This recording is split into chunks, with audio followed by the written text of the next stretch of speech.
Hello all, welcome to lectures of power system operation and control. We are discussing unit 4, that is automatic generation and control, and in this lecture we are going to understand some conceptual background of very important concept, that is single area load frequency control. For the mathematical derivations for this particular concept, we may engage some other lecture, but in this lecture conceptual background will be definitely covered. So these are the learning outcomes. At the end of this lecture, you will be able to revise some concepts related with automatic generation and control.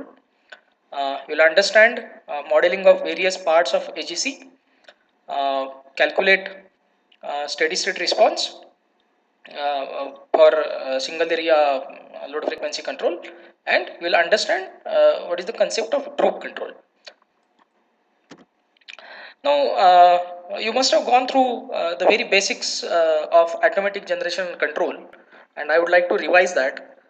Please understand, for any power system, there are four main important parameters, that is voltage, frequency, active power, and reactive power. So, you must have learned the basics that your active power is basically dependent upon the frequency, and your reactive power is dependent upon the voltage generated by generator. Now, whenever you want to control these two parameters like voltage and frequency, you have to control this active and reactive power generated, or in a vice versa. If you control excitation of the synchronous generator, you can control the reactive power, and if you control the amount of steam being thrown on the turbine of a synchronous generator, you will be able to control the frequency. Now, whenever there were earlier generators, when there was a single machine which was connected to only load, it was possible with the help of manual control to control these parameters. But now, when the power system is becoming complex, the human interference has become a very complex thing, and then a very critical thing, and then you must take a help of automation to control these parameters by some rules, bringing some automation into the system. So that is nothing but automatic generation control. Now, this automatic generation control is typically for this is typically for frequency control. So this will be called as a AGC. Automatic generation control is related with frequency control, and this voltage control is achieved with the help of another loop in power system, so which is called as a automatic voltage regulator. So from this discussion you must have understood, and you have gone through these basics. In a generator control there are two main loops. One loop is AGC loop, which is required for frequency control. Another loop is called as AVR loop, which is required for voltage control, ultimately reactive power control. Now, what you must know when you are doing analysis of any load frequency control, like that may be a single area load frequency control, or a two area load frequency control, or nowadays when power system is becoming complex, that there might be a, more than two areas also which are existing.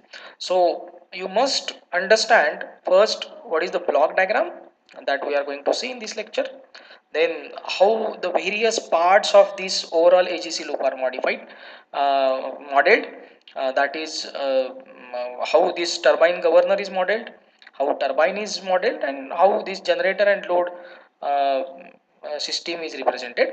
And then there is another concept which is called as a control area. So we'll see that concept. So let us understand first this basic thing. So this is a load frequency control block diagram, and here you can observe this is my governor, this is my generate turbine, and this is my generator. So this is nothing but a governor turbine generator system, and at field if you see, this governor is a part of turbine system only. So it's a turbine governor is connected with turbine, and generator is a separate part. There is presence of shaft in between, So what happens? The steam is coming on turbine. Steam is coming on turbine. The turbine is coupled with generator, and for the control of that steam which is being thrown on turbine, there is presence of governor. So governor is having valve, and our system runs on a reference frequency of 50 hertz always in India. Like in America, its reference frequency is 60 hertz. So we always want to keep our system frequency at 50 hertz, uh, and then it cannot remain constant always at 50 hertz, because there is a continuous change at load side, as well as there might be some problems at generator sides also. So there must be existence of some control system which is trying to keep your system at 50 hertz. And you have already gone through the control system subject, so you are aware of there must be some feedback measuring the output, which will reduce the error. So this is nothing but your control loop. So where change in frequency at the output is sensed, and feedback is given to the input to the speed governor, and then errors are being reduced. So here we are considering a single area. Now what is mean by that area?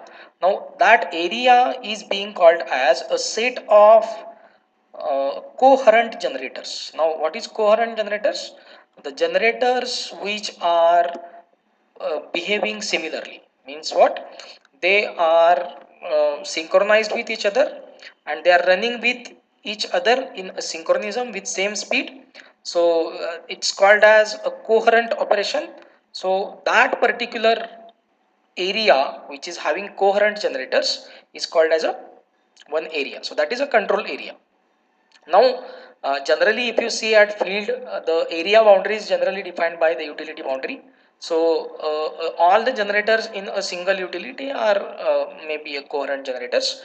And here for a single area system, what we are considering, there is generator and which is connected to the load. So here we have represented generator and load system.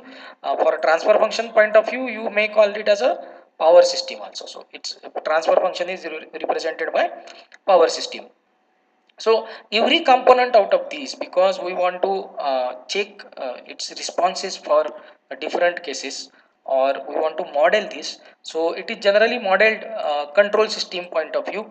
And whenever question of control system comes, you are aware, you have to calculate the transfer function of each of the component.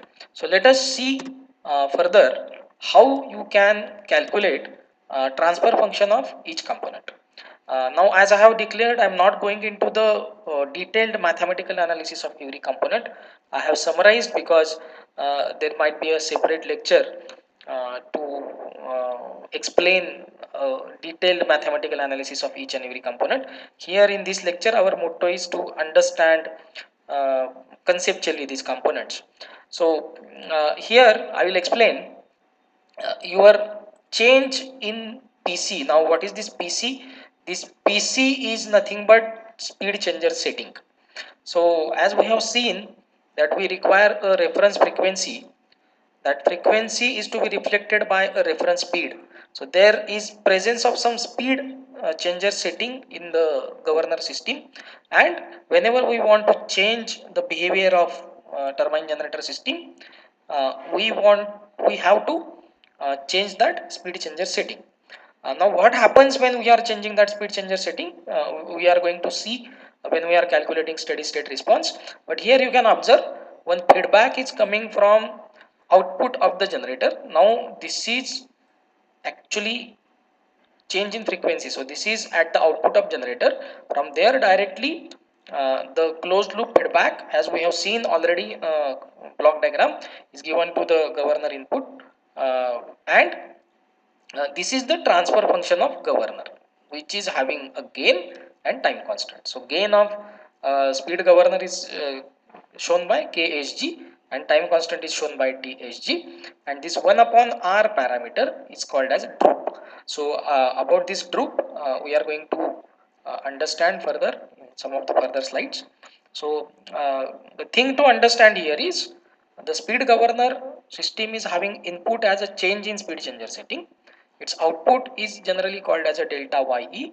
So whenever you are changing speed changer settings, ultimately depending upon your transfer function, time constants, gains, there will be change in wall position. So output of uh, speed governor system transfer function is changes in steam wall positions.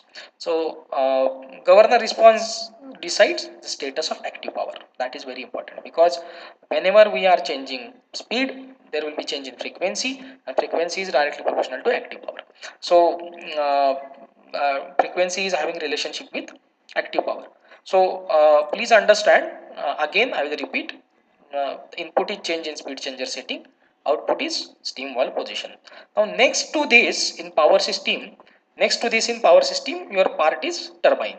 So output of this speed governor system, which is delta YE, must be given to the turbine. So here now consider this turbine model. Generally two-stage turbine model is considered for this kind of analysis. Now what is this two-stage?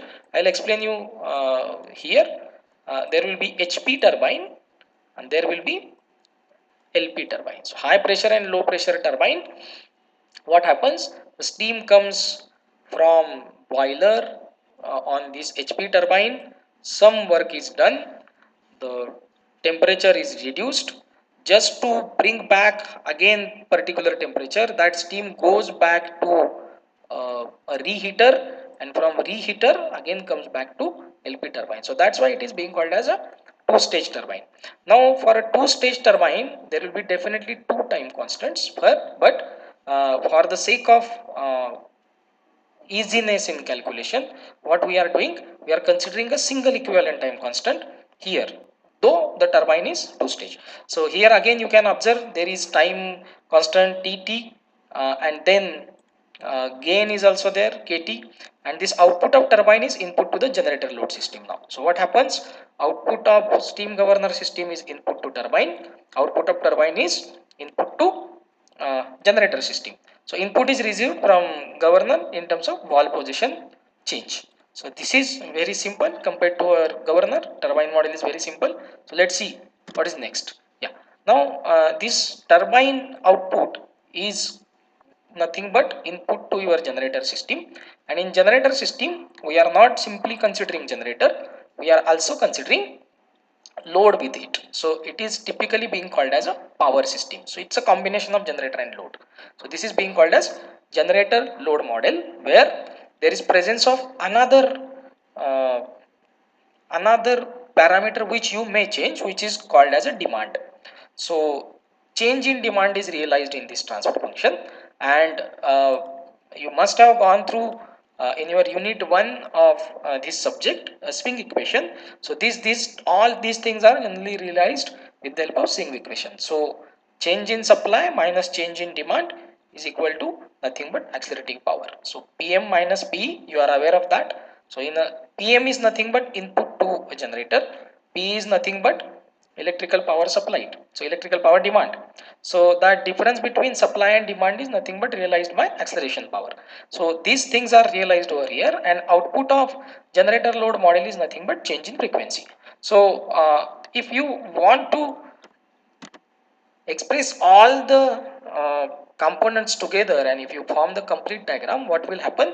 Now these all diagrams we have seen separately. Now what we have done, we have just combined those. So here you can see this was our representation for steam generator, steam governor. Then this was our representation for turbine, and this was our representation for generator. So what we did, we combined all these things. We had got we have seen that one feedback signal is taken from output frequency. So now this is the signal, and this one upon R, so this is related with droop. So this is combination of governor, turbine, power system, and droop. So what we have done, we understood separately blocks of governor, turbine, and generator, and we combined all those blocks to form the overall complete block diagram for single area load frequency control. Now we have to do the steady state analysis of this. What is done in steady state analysis is, Now here if you observe from the earlier slide, uh, you are having two components which you can play with. For example, one component is you can change the speed changer setting, or you can have a change in demand. So what you are going to do in a steady state analysis, you are going to take these two cases. Once you are going to keep one thing constant and you are going to change in another thing, and vice versa. So when you are considering change in speed changer setting, you are not considering any change in demand. When you are considering change in demand, you are not considering any change in speed changer setting. And ultimately if you want to consider both together, that is nothing but superposition theorem. You can simultaneously consider a change in speed changer setting as well as change in demand, and you can add those two steady state responses to check the overall system response. Now let us see what happens. uh, Here, as I have already declared, I am not going into the details of mathematical analysis, but definitely I will explain you how this is done typically.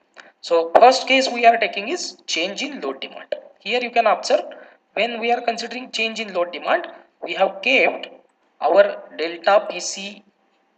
So change in speed changer setting, as per our declaration, we have kept it 0. Now when we are keeping it 0 and we are considering this change in demand, that is delta PDS.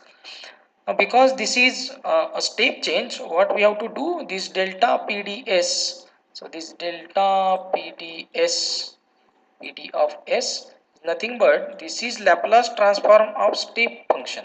So Laplace transform of step function is given by 1 upon S. So delta PD divided by, so delta PD divided by S. Please understand this. So delta PDS is nothing but delta PD divided by S. So here what will happen, you have got a change in input,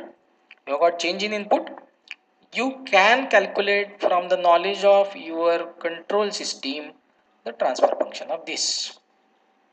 So what you have to calculate is delta Fs is nothing but change in demand into transfer function of this thing.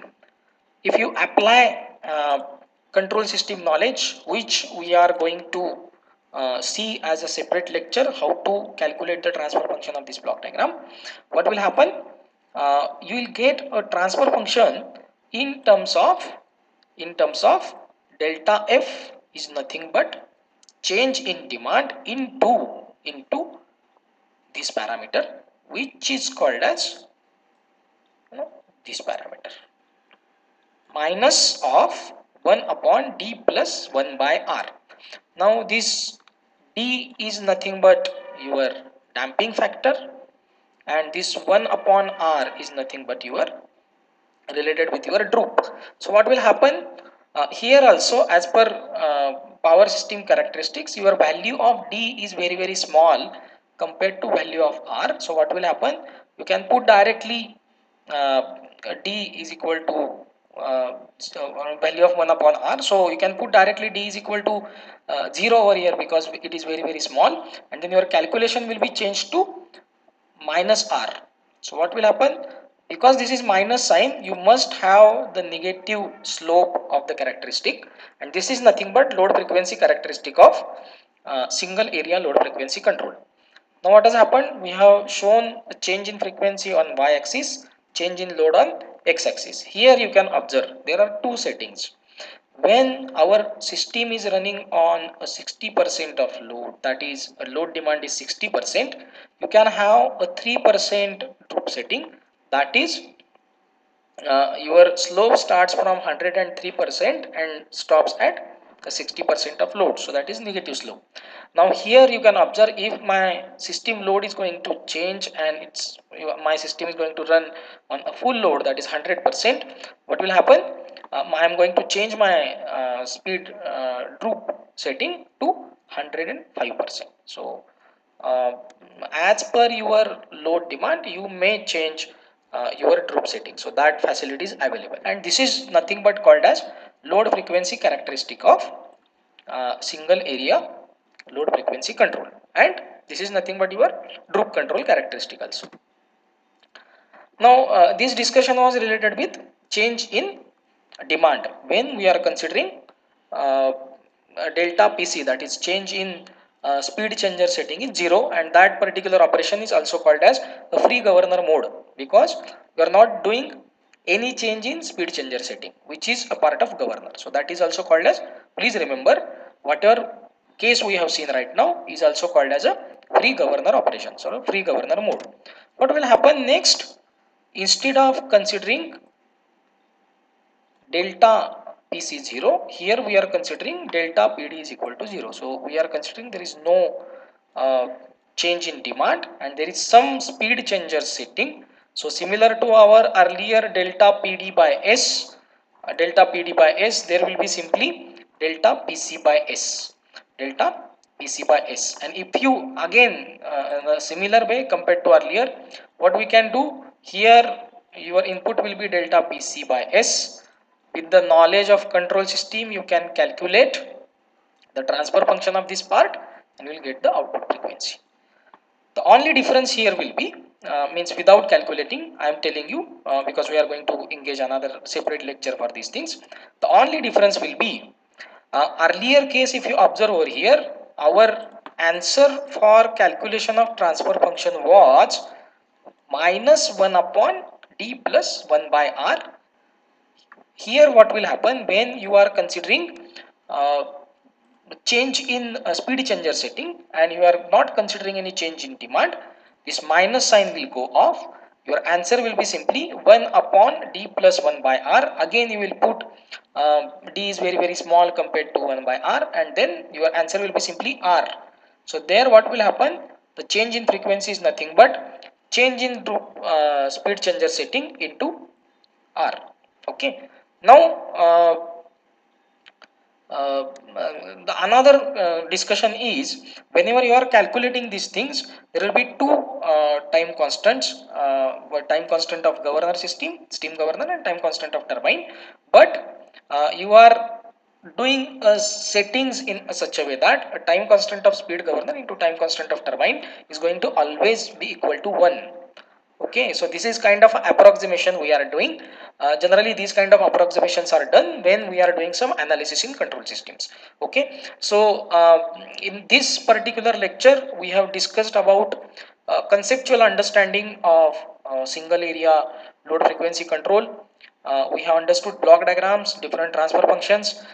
We have understood whenever we want to do a steady state analysis, we have to do either by considering change in speed changer setting or by considering change in demand, and then there is a relationship of change in demand with troop control characteristics.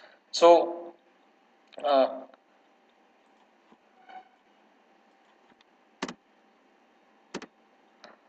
so my some of the suggestions, you are welcome at my Padlet created. So in the column of automatic generation and control, you can raise queries as well as you can put about your conceptual understandings. And I will suggest to use some of the reference books, DP Kothari and IJ Nagarath, Modern Power System Analysis, and a very good book of Wood and Mullenberg, which is entitled as a Power Generation, Operation and Control by Ville India edition. Thank you.